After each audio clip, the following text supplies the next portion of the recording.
Primera de Juan. Y ya llevamos casi 6 meses. Esta serie la empecé en enero, perdón. Ya estamos a junio y ya vamos por el capítulo 4. Ya, yo creo que en unos 2 meses estaremos terminando. Después de Primera de Juan estaremos estudiando varios pasajes con respecto al ministerio pastoral. Estaremos viendo lo que la Biblia nos enseña acerca de los verdaderos pastores y qué es un verdadero pastor. Y después de eso, después de terminarlo, espero ser unos 3 meses en eso, estaremos estudiando, haciendo un estudio de las 7 iglesias de Apocalipsis, una a una. Entonces, para que ustedes se vayan programando y vayan pensando y vayan meditando en qué es lo que vamos a estar estudiando en lo que resta del año. En esta mañana vamos a continuar con Primera de Juan y yo he titulado este mensaje Una exhortación al amor cristiano. Una exhortación al amor cristiano. Una de las maneras, yo soy profesor de inglés, yo enseño en un colegio y está comprobado, hermanos, que una de las maneras de aprender algo, una de las maneras en que nosotros podemos aprender algo nuevo es por medio de la repetición. Cuando nosotros repetimos 1, 2, 3, 4, 5 veces, por la forma en que nosotros estamos creados y la forma en que nuestro cerebro aprende, una de las maneras más fáciles de aprender algo es por medio de la repetición. Cuando nosotros somos niños y vamos al colegio, nos enseñan las tablas de multiplicar y las aprendemos por medio de repetición y repetición y las decimos una vez y 2 veces y hasta 5 o 6 veces. De igual manera aquí Juan vuelve otra vez y nos repite una vez más acerca y nos hace una exhortación otra vez acerca del amor. Juan desea que sus oyentes tengan claro que ellos deben amar. Ahora, ¿por qué Juan nos dice una vez más, o el Espíritu Santo nos habla una vez más acerca de amar? Bueno, es porque no es fácil amar. Como cristianos, como seres humanos, para nosotros es muy difícil amar a otras personas, porque por naturaleza somos amantes de nosotros mismos, por naturaleza somos seres egoístas, egocéntricos, y aún para los cristianos no es fácil amar. Y como veremos más adelante en el sermón, la única forma en que nosotros podemos realmente amar es por medio de la interacción divina, por medio de que Dios pueda y venga a nosotros y nos haga amar. De hecho, cuando ustedes leen Primera de Corintios, uno de los pasajes más famosos y que la mayoría de la gente conoce es Primera de Corintios 13, donde Pablo nos habla acerca del amor, y todos aquí conocemos obviamente este pasaje donde nos habla acerca del amor y qué es el amor y en qué consiste el amor, y es muy conocido Pablo por eso que él dice. Entonces, para nosotros ahora en Juan y en Primera de Juan, digámoslo así, que este pasaje que acabamos de leer es el Primera de Corintios de Juan. No es de Pablo, sino el de Juan. Aquí Juan nos habla acerca del amor, así como Pablo le habló de amor a la iglesia de Corinto, una iglesia que era bastante egoísta, una iglesia que necesitaba mucho y era carente del amor cristiano. Entonces, yo les quiero hacer una pregunta, como siempre lo hago en los sermones. ¿Qué nos debe a nosotros inspirar a amar como cristianos? ¿Qué es lo que nos mueve a nosotros a amar como creyentes? Entonces Juan en esta mañana nos va a dar acá el motor o la razón principal por la cual nosotros como cristianos debemos amar. Él nos va a dar la motivación más grande por la cual nosotros debemos amar. Y Juan otra vez nos dice aquí una vez más que la señal de un verdadero cristiano, una persona que es verdaderamente cristiana, es el amor. Pero Juan nos va a hablar acá quizás un poco más, con más profundidad. Juan ya nos ha hablado acerca del amor, ya lo hemos visto la vez pasada, y vamos a ver una vez más que Juan nos da una reiteración acerca del amor cristiano. Ahora, cuando nosotros hablamos de amor, hermanos, muchas personas, y hoy en día sobre todo el mundo quiere hablar de amor, ¿cierto? Todo el mundo quiere hablar y definir el amor, y mucha gente define a Dios por el amor. Muchas personas dicen que el amor es Dios.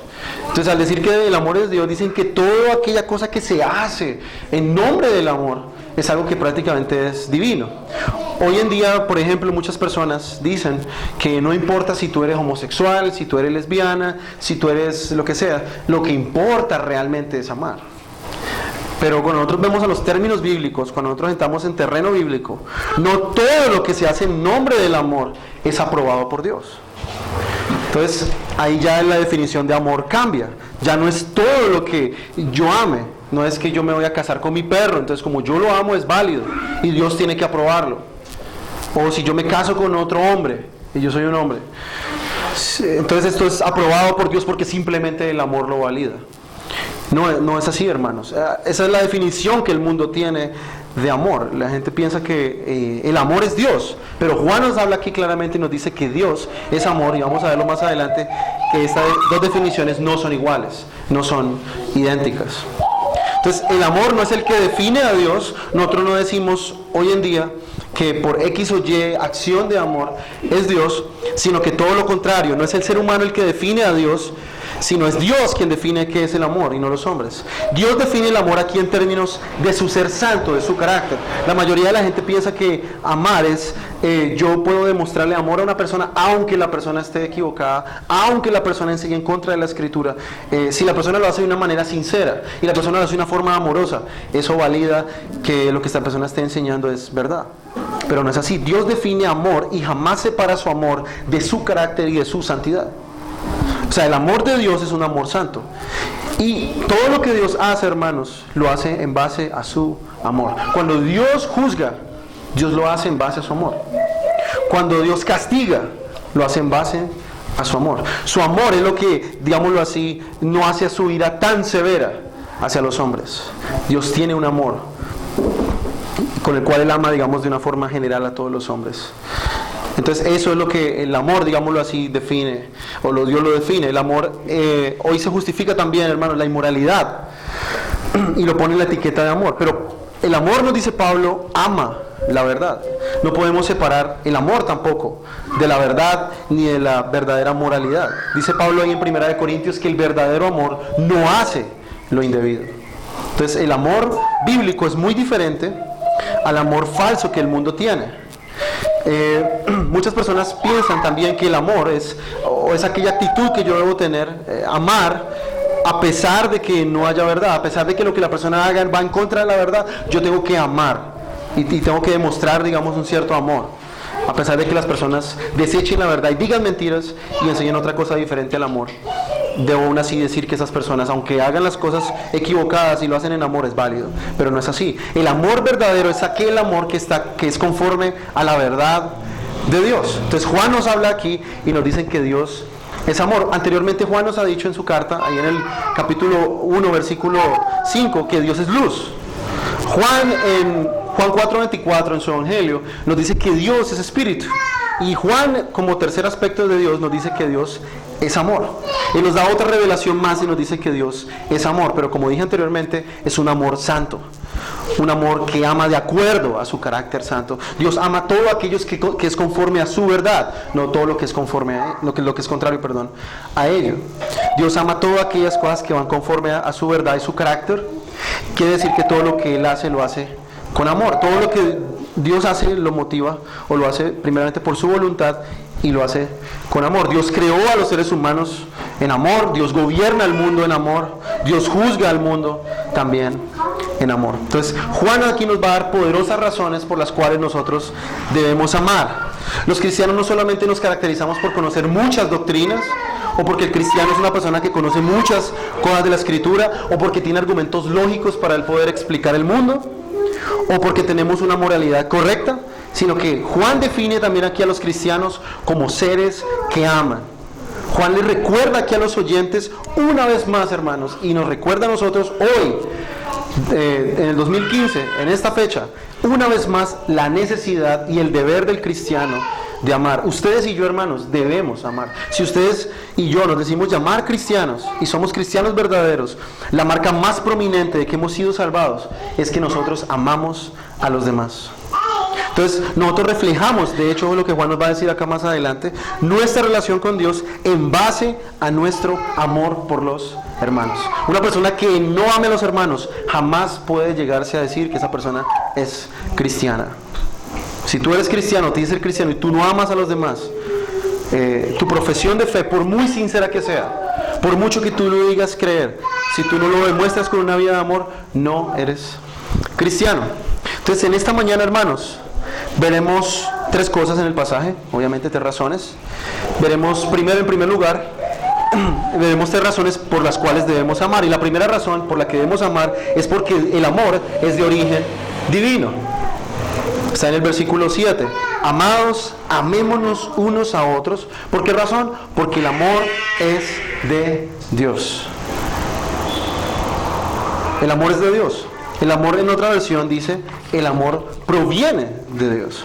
Ahora, ¿a qué nos referimos acá? Entonces Juan nos da dos razones acá por las que nosotros debemos amar. Primero, Dios es el originador del amor en el universo. Si en el universo existe amor, si en el universo hay personas que amen, es que precisamente Dios les ha amado a ellas. De hecho, uno de los atributos más conocidos de Dios es su amor. De hecho, las iglesias hoy en día dicen que el atributo más importante para ellos es el amor. Y Dios ama porque está en su naturaleza. De hecho, nosotros vemos en la Escritura que si Dios es amor es porque la Trinidad primero se amaron entre ellos. La comunidad intertrinitaria tiene una característica principal y es que entre ellos tres se aman. El Padre ama al Hijo, el Hijo ama al Padre, el Espíritu ama al Hijo, el Padre ama al Espíritu y todos los tres se aman de una forma perfecta. Juan nos hace saber esto y nos muestra esto cuando Jesús ora ahí en el huerto de Getsemaní en Juan 17:26. Miren lo que él dice: yo les he dado a conocer tu nombre y lo daré a conocer para que el amor con que me amaste esté en ellos y yo en ellos. Juan nos muestra aquí, nos corre la cortina, digamos, de la Trinidad en el misterio de la Trinidad y nos muestra que la Trinidad se amaron entre ellos mismos. El Padre dice en la Escritura que Él ama al Hijo con un amor de complacencia. El Padre se complace en el Hijo. Ustedes han escuchado este relato, lo han leído en la Escritura, en el momento del bautismo, cuando el Espíritu Santo desciende sobre Jesús. Dice la Escritura que se oyó una voz del cielo que decía: este es mi Hijo amado, en quien tengo complacencia. El Padre se complace en el Hijo, Él ama al Hijo y lo ha amado desde toda la eternidad. Y no solamente amó al Hijo desde toda la eternidad, sino que Él aún amó a un grupo de seres humanos desde antes de la fundación del mundo. Eso lo leímos ahora en la escuela dominical. Dios les preparó un reino a ellos desde antes de la fundación del mundo. Quiere decir que Dios los amó a ellos, y este pueblo son el objeto especial del amor de Dios. Entonces nosotros podemos decir, hermanos, que Dios es un ser que ama. Dios es un ser amante, digámoslo así. Está en su propia naturaleza, y eso es lo que Juan se refiere aquí cuando él dice que Dios es amor. Dios ama porque está en su propia naturaleza, y sabemos lo que es el amor porque Dios nos ha compartido ese atributo a nosotros. Los que hemos estudiado teología propia, los que hemos estudiado los atributos de Dios, nos hemos dado cuenta y hemos estudiado la doctrina del amor de Dios. Y cuando nosotros estudiamos este atributo, nos damos cuenta que Dios compartió este atributo con los hombres. Así como Dios ama al Hijo y el Hijo ama al Espíritu y todos los tres se aman, Dios dio este atributo a los hombres, y por eso nosotros tenemos la capacidad de amar. Cuando la Biblia dice que nosotros tenemos y somos hechos a la imagen y semejanza de Dios, aún a pesar del pecado, nosotros podemos hacer ciertas cosas que Dios hace. Entre ellas está el amar. Entonces, a pesar de que el pecado entró en la creación y la imagen y semejanza de Dios está rota o está distorsionada por nuestro pecado, nosotros podemos ver y conocer el amor en muchas maneras. Por ejemplo, nosotros vemos a las madres con sus hijos. Muchas de las madres que existen en el mundo, muchas de ellas no son creyentes, no son salvas, pero aún así ellas aman a sus hijos con un amor natural. Esto demuestra más que Dios compartió ese atributo con los hombres, y las mujeres pueden amar a sus hijos, los padres a sus hijos. Cuando el esposo y la esposa, aunque no son creyentes, también se aman de una forma imperfecta, demuestra eso también que ellos comparten ese atributo de Dios del amor. Pero solo podemos saber, y ojo con esto, solo podemos saber cuál es el amor verdadero cuando vemos a Dios desplegar, mostrando su amor, cuando Dios despliega su amor por la humanidad. Los seres humanos pueden saber en cierta manera qué es el amor, pero solo conocerán el amor verdadero cuando ellos ven la cruz de Cristo. Muchas personas hoy ven novelas, sobre todo, y las mujeres casi siempre son las que tienen el lado más emocional que los hombres, poco más que los hombres. Y las mujeres siempre viven buscando a veces el amor perfecto, ¿cierto? El amor, el príncipe azul. Y muchas veces buscan el amor en el lugar donde no lo deben buscar. Pero el verdadero amor no está en las telenovelas. El verdadero amor no es la historia de Romeo y Julieta, donde ellos los dos mueren y se suicidan, uno al otro porque no puede estar sin ella. Entonces, es el amor verdadero. Pero ese no es verdaderamente el amor. Dios es amoroso y Él nos manifiesta su amor únicamente cuando vemos a Cristo en la cruz. Entonces, Dios es amoroso, muestra sus acciones en la creación hacia todos los hombres. Dios les da leyes a los hombres, también es una forma de Dios manifestar su amor. Dios les hace bien a los hombres. Ustedes ven, los hombres pueden tener hijos, pueden tener esposa, disfrutan de buenas casas, disfrutan de familia, disfrutan de diversiones. Y Dios da testimonio a los hombres de su amor y de su gracia. El problema es que los hombres continuamente están rechazando el amor de Dios. Entonces Dios muestra en primer lugar su amor, dándole cosas y bien, haciéndole bien a los hombres. En segundo lugar, dice Juan aquí, todo aquel que ama ha nacido de Dios. ¿Cómo sabemos nosotros que hemos nacido de nuevo? Bueno, toda persona que ama, dice Juan acá, toda persona que conoce el amor de Dios y manifiesta este amor a los demás, puede tener certeza de que ha nacido de Dios. Entonces, Dios es el originador del amor, y no solamente Dios se ha quedado en que Él es el originador del amor y ha dado atributos a los hombres, el atributo del amor, sino que Dios ha hecho nacer de nuevo a unos seres para que amen de la misma manera en que Dios ama. Sabemos que hemos nacido de nuevo, sabemos que Dios es nuestro Padre porque podemos amar. De hecho, los seres humanos, si hay una característica del ser humano inconverso, es que el ser humano se odia uno al otro. Los seres humanos se odian entre ellos cuando no tienen el amor de Dios en su corazón, cuando no han nacido de nuevo, cuando el Espíritu Santo no ha derramado, no ha aplicado la redención en el corazón de los seres humanos se viven peleando por todas las cosas. Si ustedes ven, el origen de todas las guerras en el mundo es precisamente el odio que el ser humano se tienen unos por otros. Llámese como se llame, o sea cual sea la razón de la guerra. Todos los seres humanos se odian en cierta manera por eso. Ahora la pregunta es, ¿pueden los no regenerados amar? Claro que sí, que ellos pueden amar, pero no pueden amar a la manera como Dios ama. Ellos no pueden amar como Dios ama. Dios ama de una forma sacrificial. Dios envió a su Hijo a la tierra. Dios dio lo más preciado que Él tenía y lo colgó en un madero para demostrar su amor. Entonces vemos que el verdadero amor, aunque los seres humanos no puedan amar de la misma manera, Dios demuestra su amor perfecto de otra manera diferente. Entonces el nuevo nacimiento, hermanos, asegura que nosotros podemos amar como Jesús amó. El cristiano es aquel que debe amar porque ha nacido de Dios, y él debe imitar a su Padre y amar como su Padre ama. Y hay un pasaje ahí en Mateo 5, del 43 al 48, donde nos dice cómo nosotros debemos amar. Y de hecho, alguna vez los puse acá, y vemos que es un pasaje muy difícil de poder aplicar a nuestras vidas. Porque la Biblia nos exige a nosotros que debemos amar de la misma manera en como Dios ama al mundo en general. Yo no sé si algunos hermanos recuerdan ese sermón, pero yo dije esa vez que Dios como ama al mundo. Dios ama al mundo de una forma general en que Él les da a los hombres, hace salir el sol sobre todos los justos e injustos, Dios les da lluvia, Dios les da comida. A pesar de que los hombres jamás agradecen nada a Dios, Él sigue demostrándoles su bondad. Y Mateo nos dice ahí que nosotros debemos amar de la misma manera a los inconversos. Tenemos que amar como Dios ama, es muy difícil.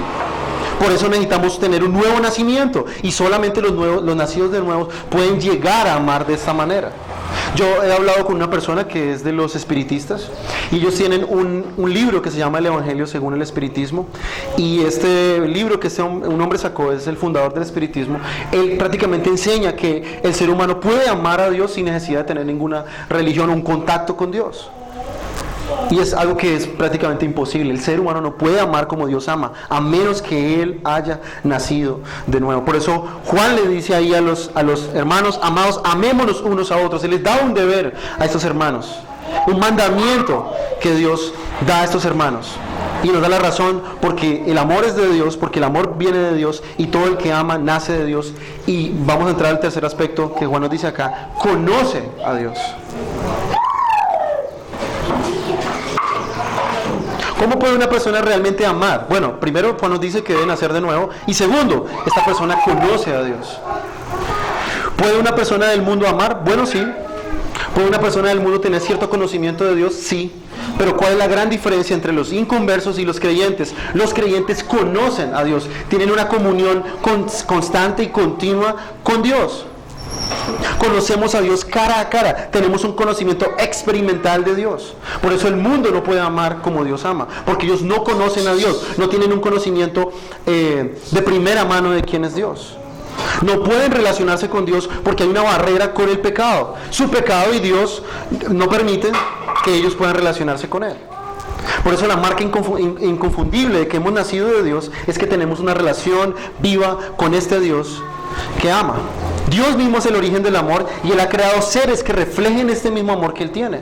Por eso les da capacidad de amar. Por eso los cristianos deben amar y tienen que amar, porque ellos conocen a Dios. Y lo más impresionante de este pasaje es que entre más, dice Juan ahí en el versículo 12, si nos amamos unos a otros, Dios permanece en nosotros y su amor se ha perfeccionado en nosotros. Quiere decir que Dios nos da su amor, tenemos su amor y podemos crecer en este amor por medio del conocimiento que tenemos de Dios. Por eso es tan importante, hermanos, el tiempo a solas con Dios. El conocimiento de Dios no solamente de venir y llenarnos de doctrinas o de conocer ciertas o X atributos de Dios. Es este conocimiento de llevarnos a nosotros a conocer a Dios. Entonces, Dios te dio un nuevo nacimiento para que tú puedas amar como Él ama. Y para poder amar como Él ama debemos tener una relación con Dios continua y constante. Nosotros vemos grandes ejemplos en las historias del mundo. Ustedes pueden leer libros. Y los no creyentes aman también. Y muchos no creyentes también se pueden sacrificar por los suyos. Ustedes pueden leer historias donde mamás dan su vida por sus hijos o padres que dan la vida por sus hijos. Pero ¿quiere decir esto que ellos pueden amar igual que los creyentes? Ciertamente no. La diferencia radica acá, hermanos, en que nosotros conocemos a Dios y ellos no conocen a Dios. Esa es la gran diferencia. Entonces nosotros amamos porque es un mandamiento. Y esto asegura, hermanos, que nosotros podemos conocer a Dios. Cada vez que nosotros nos acercamos más a Dios y más a Dios, algo natural que debe ocurrir en la vida de un cristiano es que él debe amar más y más a sus hermanos. El conocimiento de Dios es para eso, hermanos. Por eso un conocimiento que no da fruto, hermanos, simplemente es un conocimiento que lleva a la gente al infierno. Usted puede irse al infierno, hermano, con mucho conocimiento de la teología, si usted no da muestras de ser un verdadero cristiano. Y dentro de esas marcas está aquí el amar a los demás. Por eso Juan dice en el versículo 8, el que no ama no ha conocido a Dios, porque Dios es amor. La pregunta es, ¿amas tú de una forma genuina y sacrificial a tus hermanos? Aquí no está hablando Juan de la familia, porque es muy fácil amar a nuestros familiares. Juan está hablando aquí del amor que nosotros debemos tener por nuestros hermanos. De hecho, ¿cómo sé que yo tengo un verdadero conocimiento de Dios? Cuando yo manifiesto esto en amor hacia mis hermanos. Yo demuestro que realmente conozco a Dios cuando mi vida es transformada más y más y más por el amor de Dios que está en mí.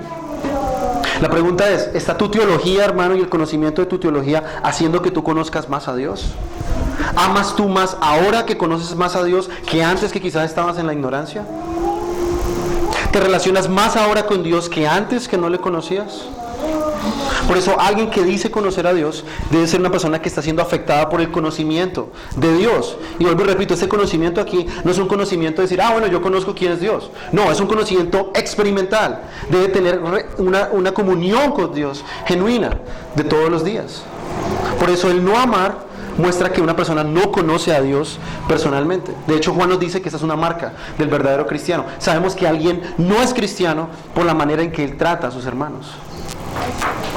Entonces, ¿conoces tú a Dios? ¿Tienes una relación con Dios continua que se manifiesta en amor por los hermanos?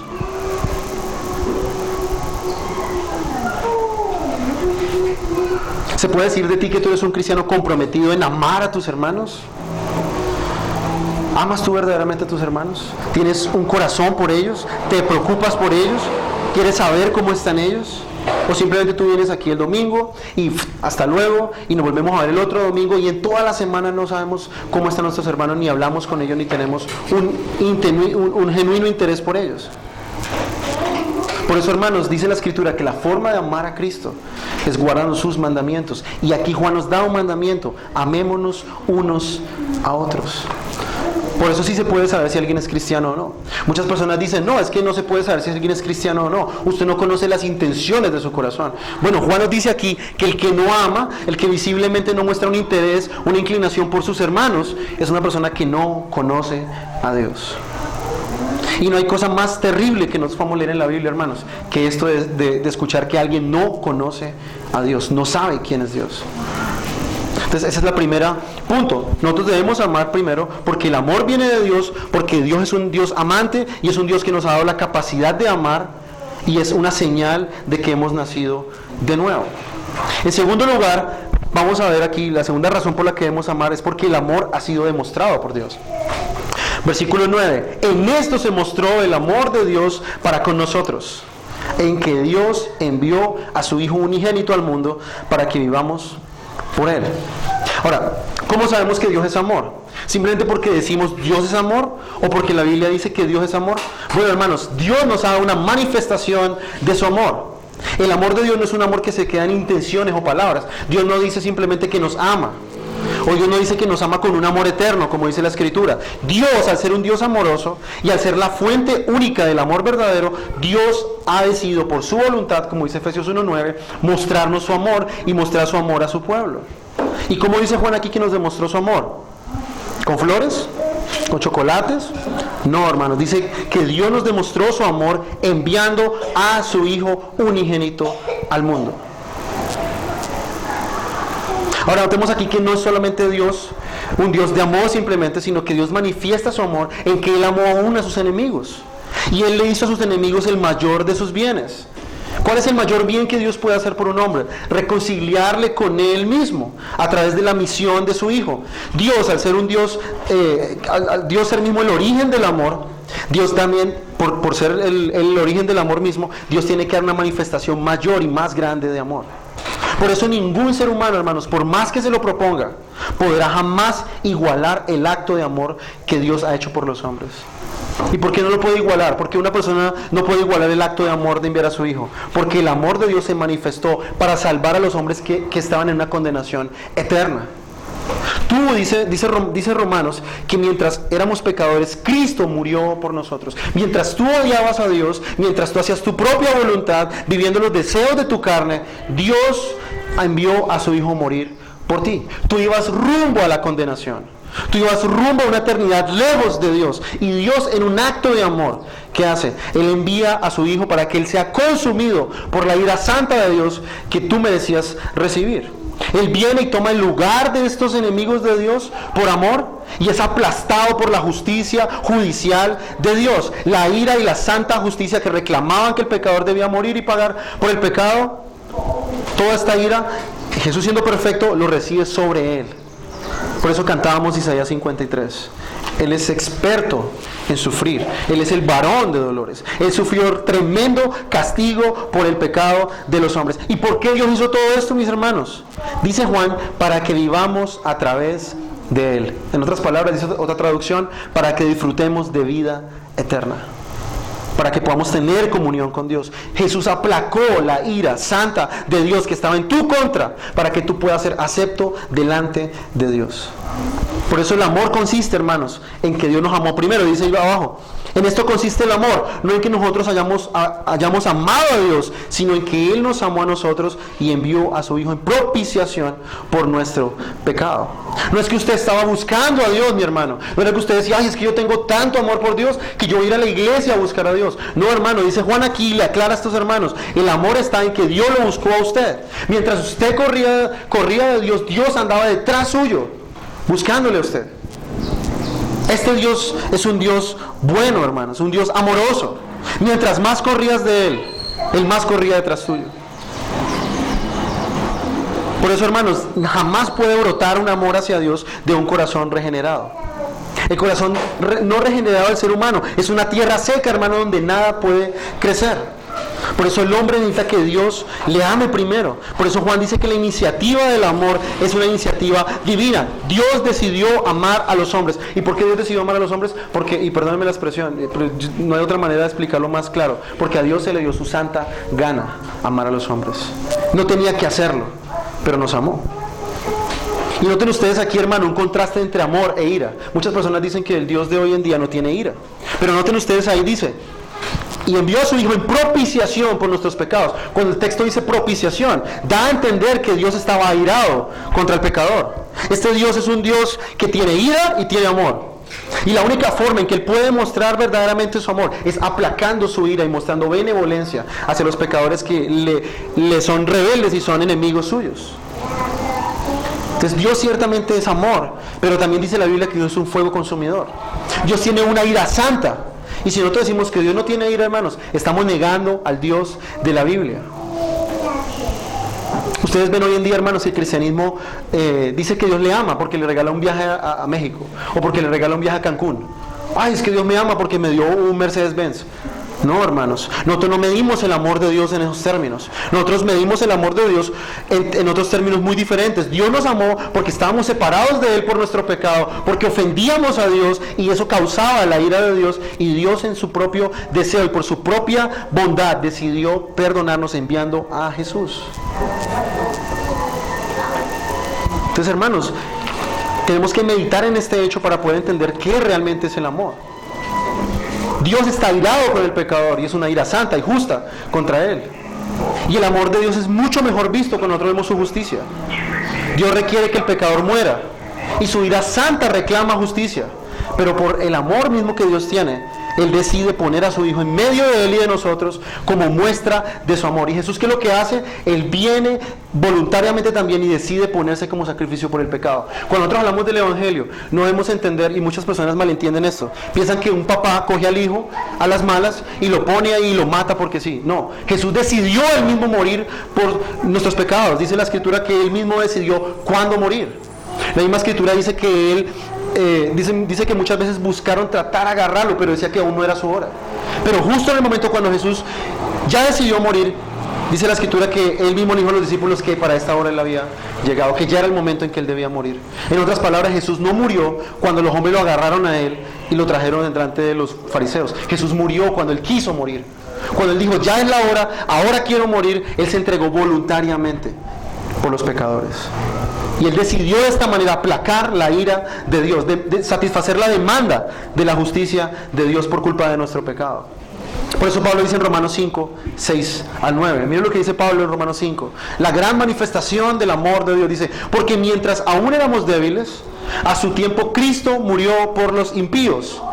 Dice, porque a duras penas habrá alguien que muera por un justo, aunque tal vez alguno se atreva a morir por el bueno. Pero Dios muestra su amor para con nosotros, en que siendo aún pecadores, Cristo murió por nosotros. Entonces mucho más, habiendo sido ahora justificados por su sangre, seremos salvos de la ira de Dios. Sí, que Pablo habla de ira de Dios ahí, por medio de Él. Notemos que Pablo hace exactamente lo que hace Juan. Él muestra el amor de Dios en contraste con su ira. Por eso mucha gente no entiende realmente el Evangelio, porque no han entendido primero la ira de Dios, de un Dios santo y justo. Y cuando nosotros hablamos de amor tenemos un gran problema. Y lo primero que pensamos es que el amor es una emoción que se siente. O medimos el amor de Dios por las circunstancias. Si nosotros estamos pasando por un momento bien difícil, pensamos que Dios no nos está amando. Decimos, no, pero es que si yo estuviera bien, como enseñan muchos falsos maestros hoy en día, si yo estoy bien, si yo estoy viviendo en una casa buena, si yo tengo un buen carro, yo tengo una buena cuenta bancaria, es porque la bendición de Dios está sobre mí. Pero hermanos, el amor de Dios no se mide por circunstancias. No importa si yo siento que Dios me ama, ni siquiera, porque no se trata de emociones. ¿Cómo sé que Dios realmente me ha amado? Dios me ha amado porque ha enviado a su Hijo a morir en mi lugar. Y esto debe ser suficiente para ti, mi hermano, para saber que Dios realmente te ama. Dios te ama a ti a pesar de que tú no sientas nada, a pesar de que tú no sientas una presencia, como dicen hoy en día muchas personas. Dios te ama porque Él envió a su Hijo a morir por ti. Punto. Entonces nuestra seguridad de que Dios nos ama no está basada en nuestras emociones. Tú te puedes levantar un día por la mañana y sentir, no, pues es que Dios no me ama. Pero no depende de tus emociones o las circunstancias, que son muy cambiantes, son muy fluctuantes, sino nosotros sabemos que Dios nos ama porque su palabra así lo dice. Y en segundo lugar, cuando nosotros hablamos de amor, es que no nos esforzamos lo suficiente por meditar en el amor que motivó a Dios en enviar a Cristo en la tierra. Somos muy superficiales cuando nosotros pensamos en el Evangelio. Somos tan superficiales, hermanos, en que nos conformamos solo con saber mentalmente qué es el Evangelio. Sabemos que Jesús vino al mundo, a la tierra, y ya nos contentamos con eso. Pero nuestras vidas no son transformadas, hermanos, por el amor realmente que Dios manifestó en Cristo, en la cruz. No somos realmente consumidos por meditar esto, hermanos. Y por eso somos cristianos superficiales. Por eso somos cristianos que no amamos de verdad. Como dice Juan, no amamos realmente sino solamente de palabra, pero no amamos en hecho. Y eso es lo que Juan quiere usar aquí, para mover a sus hermanos a que amen. Nosotros somos muy débiles, hermanos, cuando tenemos que hablar de amor. Amamos muy superficialmente. No meditamos, no contemplamos lo suficiente, no entendemos lo suficiente lo que significa que Dios envió a Cristo a morir por nosotros. Vamos a ir a un relato. Vamos a ir a Génesis 22:2 y vamos a leer una historia muy conocida por ustedes y por mí. Y es la historia de Abraham y su hijo Isaac. Génesis 22 y vamos a leer del 2 al 14.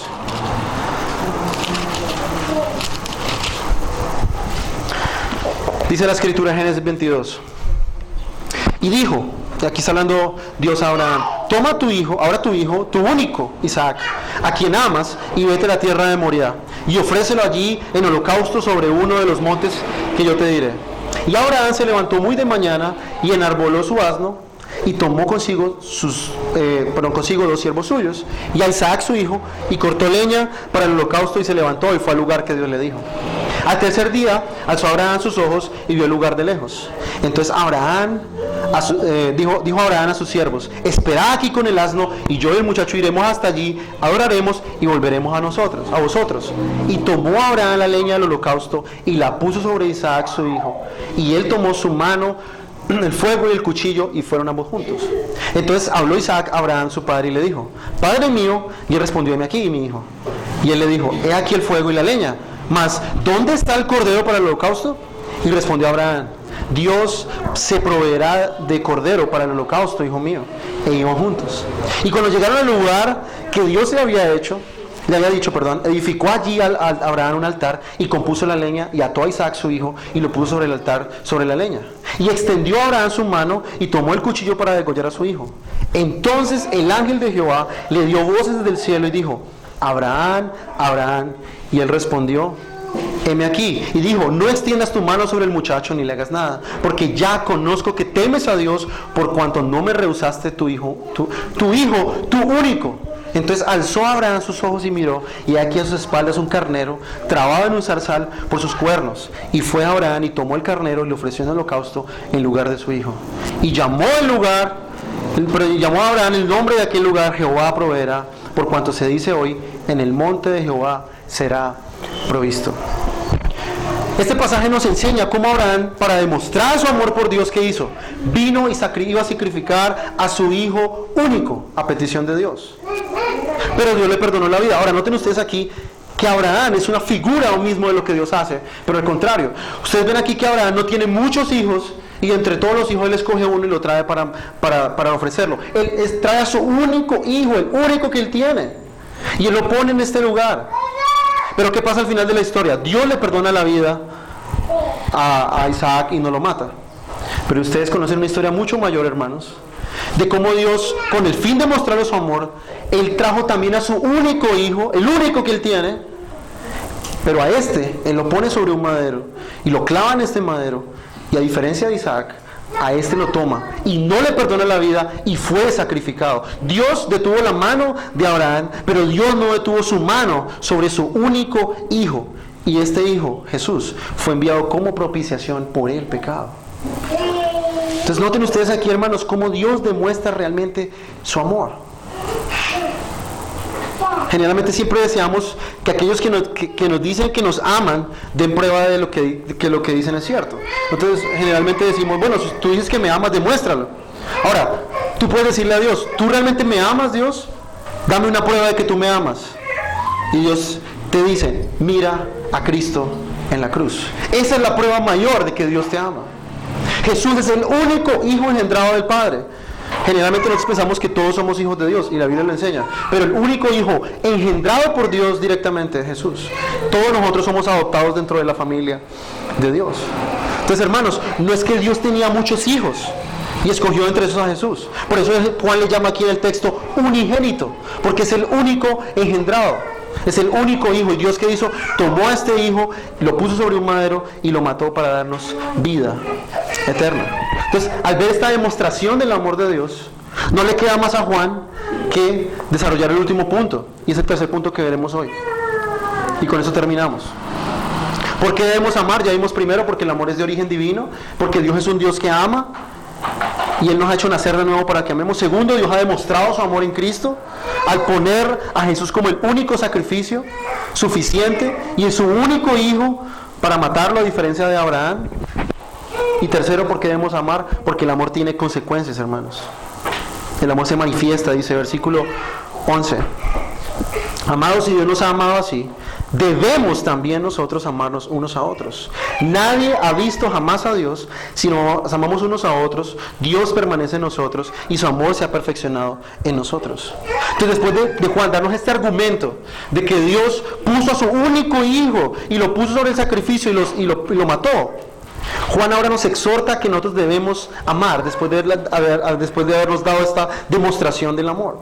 Sabiendo que tenemos un Dios amoroso que nos dio la mayor muestra de amor y mi ejemplo de amor, no nos queda más a nosotros, hermanos, como cristianos, que amar como Él ama. Dios manifiesta su amor, Dios es el origen del amor y ahora Dios requiere de todo cristiano que amen.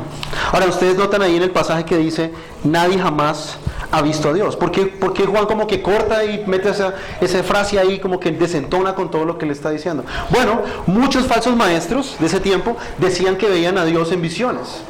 Y decían, yo tengo una gran visión y he visto a Dios y vi a Jesús y no sé qué cosas.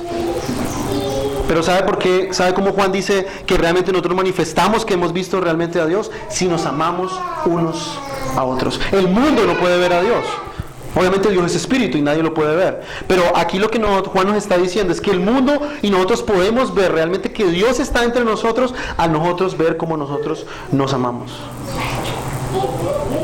Entonces Juan nos dice acá que nosotros amamos y demostramos a Dios por nuestras acciones. De hecho, noten ustedes lo que él dice ahí. Y Dios permanece en nosotros y su amor se ha perfeccionado en nosotros. Nosotros sabemos que una persona tiene el Espíritu Santo, no porque haga milagros, eso ya lo dijimos la vez pasada, no porque dé profecías, no porque hable en lenguas, sino que una persona tiene realmente el Espíritu Santo cuando esta persona ama a otros cristianos. Eso es lo que Juan nos está diciendo. Tenemos certeza de que Dios está en nosotros, aunque no le podemos ver, porque nosotros podemos manifestar el amor que Dios nos da a otros hermanos. En otras palabras, lo que Juan está diciendo aquí es que es como cuando un bebé nace, y un bebé cuando tiene una semana de nacido, no sabemos muy bien a quién se parece todavía, ¿cierto? Pero cuando el bebé va creciendo, nosotros vamos notando que el bebé se parece más a un papá que al otro. Por el parecido nosotros decimos, se parece a la mamá o se parece al papá. Nosotros al amar, hermanos, lo que Juan está diciendo aquí es que a medida que vamos perfeccionando nuestro amor, a medida que vamos creciendo en la fe y madurando en nuestra fe, vamos pareciéndonos más a Dios. Vamos pareciéndonos más a nuestro Padre Celestial. Por eso, alguien que no ama, no tiene a Dios habitando en él. No permanece en él. Por eso es tan importante para Juan y para Dios que una persona manifieste el amor como marca de su nuevo nacimiento. Entonces, si Dios habita en nosotros, hermanos, Juan dice acá que nuestro amor se perfecciona. Si tenemos más comunión con Dios y Él habita en nosotros, si pasamos más tiempo con Dios, ¿qué va a pasar? Este amor irá manifestándose más y más y más en nuestra vida.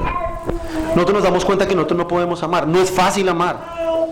Pero Juan nos promete aquí, Juan nos da una promesa aquí. Noten ustedes acá, hermanos, que son promesas.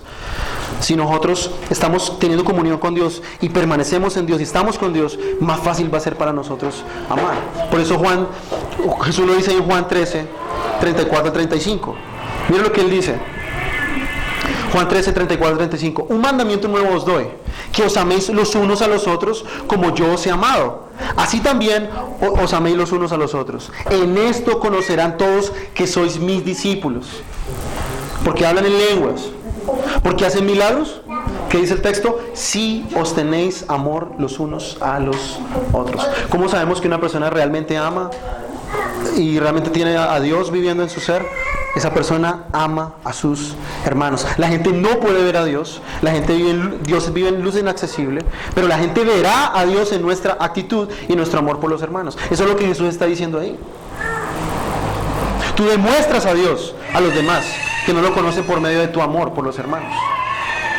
Dice un predicador, dice Warren Wiersbe, lo siguiente. Dice que una verdadera experiencia espiritual no es lo que los falsos maestros gnósticos de ese tiempo reclamaban, que era tener visiones. Dice este hermano de este pasaje lo siguiente, que una experiencia espiritual verdadera tiene tres aspectos. Primero, la mente debe tener un entendimiento espiritual de la verdad. Primero debemos recibir el conocimiento y tenerlo en la cabeza y entenderlo. Segundo, el corazón debe amar y apreciar esta verdad, atesorar esta verdad. Y tercero, después de haber hecho estas dos cosas, el tercer aspecto, la voluntad debe actuar según esta verdad. Eso es lo que define realmente una experiencia espiritual verdadera. Noten ustedes aquí que no es nada del otro mundo, sino es simplemente amar. Por eso, hermanos, el cantar himnos acá en la iglesia, el estar en la iglesia, venir todos los domingos, leer la Biblia, orar juntos los jueves, no te hace cristiano, ni es señal de que tú tienes a Dios en ti. La mera profesión externa no asegura nada realmente de tu vida espiritual. ¿De qué sirve si tú vienes aquí y tú no amas a los hermanos?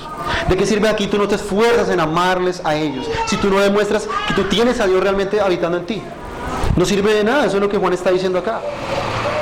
Entonces, para entender la verdad de Dios, hermanos, debemos meditar y debemos conocer más a Dios. Debemos amar esta verdad para luego ponerla en práctica a nuestra vida. Eso es lo que Juan quiere llevar aquí a los lectores. Esa es toda la idea central de este pasaje. Dios es el amor, Dios manifiesta el amor y Dios quiere que estos que Él escogió amen igual como Él ama. Entonces, entre más meditemos en la cruz, entre más nosotros entendamos el Evangelio, más podremos amar a nuestros hermanos. Entonces, Dios mismo es... Ahora, Dios dice en este pasaje también, Él sabe cuán difícil es para nosotros amar, tanto así que Dios no nos deja nuestras propias anchas. Dice el texto que Dios viene y permanece en nosotros.